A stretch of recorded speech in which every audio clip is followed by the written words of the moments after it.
And welcome to another video. So today we're going to be checking out the Evolve deck, Shadowverse Evolve. We've got the Blood deck, also the Shadow deck, because Abyss got fused into one craft, very similar to how Worlds Beyond's about to be. So we're going to crack right into this.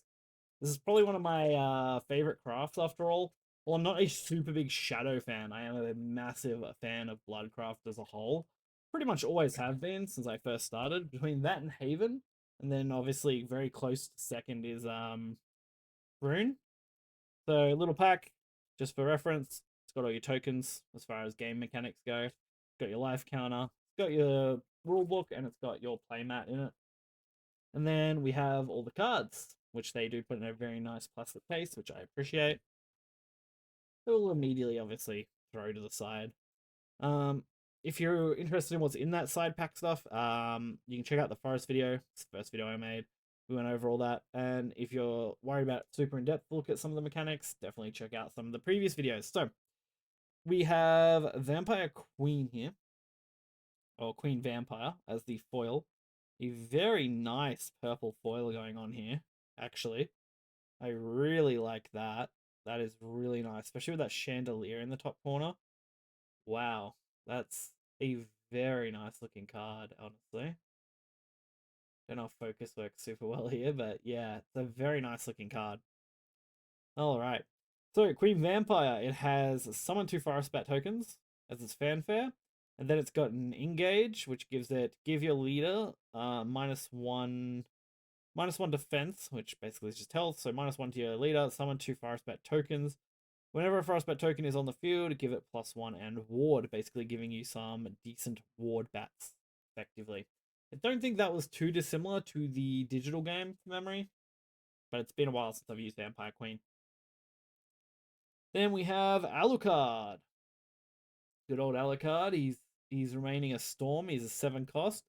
F, Necrocharge 10. It gives this follower +2, +4. So 2 attack, 2 defense, 4 defense on strike, right? Yeah, no, sorry. Select an enemy follower on field, deal it 4 damage, and give 4 to your leader. Okay. So it gets a +2 attack, and it gets to do decent damage on strike. Necro charge is if you have 10 or more cards in your cemetery, which is your graveyard, effectively. Pretty easy to do, honestly, especially in a deck like this that's going to be summoning some stuff. Then we have Playful Necromancer. Obviously, there's a 3 of. We get it. It's an Evolve follower. It's a 3/3 body with an Evolve 1, which makes it decently cheap to Evo. And it has a decent chance of just sticking around if played on turn 3. Then we have Midnight Vampire, which, again, another 3 of. Pretty easy to do. Fanfare summon a Forest Bat token, so we're definitely summoning a lot of Bat tokens. Whenever this card is on field, your Bat tokens have Drain. Drain is a healing mechanic, very much similar to Lifesteal and those sort of mechanics. Then we have summon 2 Forest Bat tokens as part of Night Horde here, which is a spell. It isn't a quick, so it can't be played in your opponent's turn, which is a bit sad. Then you do get to select an enemy follower on field, deal X damage to it. X equals the number of Forest Bat tokens on your field. So it's effectively a 3 cost, summon 2, deal 2 on a single card. It can be higher, of course, if you've summoned bats from somewhere else. Then we have Spectre.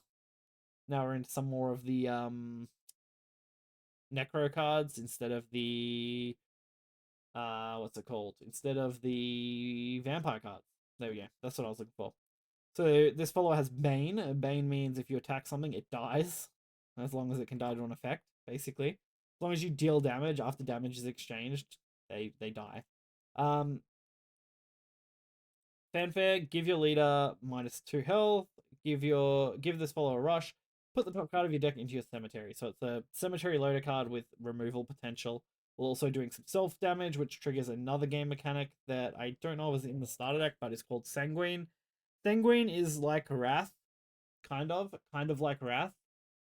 Wrath functions more on doing a X amount to reach like 7, right? Sanguine functions as do damage during your turn. If you take self damage during your turn, Sanguine can trigger. Fanfare. Put the top 2 cards of your deck into the cemetery. Another cemetery loader card. I'm more than fine with having cemetery loader cards. Undead Knight. select up to 2 followers in your cemetery, add them to your hand. Cool. Just it's a recursion card. Then we get some mummies. Let's see. Lesser Mummy, it has Evolve 1, Necro Charge 10 on its fanfare. Give this follower Storm. Pretty nice. Then we have a Lilith, another Evolve 1. Fanfare, put a Forest Bat into your EX area. So this just puts a Forest Bat into the X area. The X area just acts as your secondary hand. That's really it. It's not too complicated. Razor Claw is a quick. Does the exact same thing it does in the digital game. So you take 2 self damage, you deal 3 damage to a leader or enemy follower based on what you select. Undying Resentment, another quick card, obviously means playable in your opponent's turn when they attack or end their turn. Select an enemy on field. Sorry, select an enemy follower on the field, deal 3 damage to it, and put the top card of your deck into the cemetery. Another cemetery cycle card, also being removal. Actually, have 3 of those. Summon Bloodkin, I do love this kind of. I do love the Summon Bloodkin art, man. Summon Bloodkin, it's a nice looking little card. Summon a Forest Bat token. Put a Forest Bat token in your X area. Not quite as good as the digital game, but I believe the digital game also costs 2, right? So this actually is still pretty nice for summoning Forest Bats.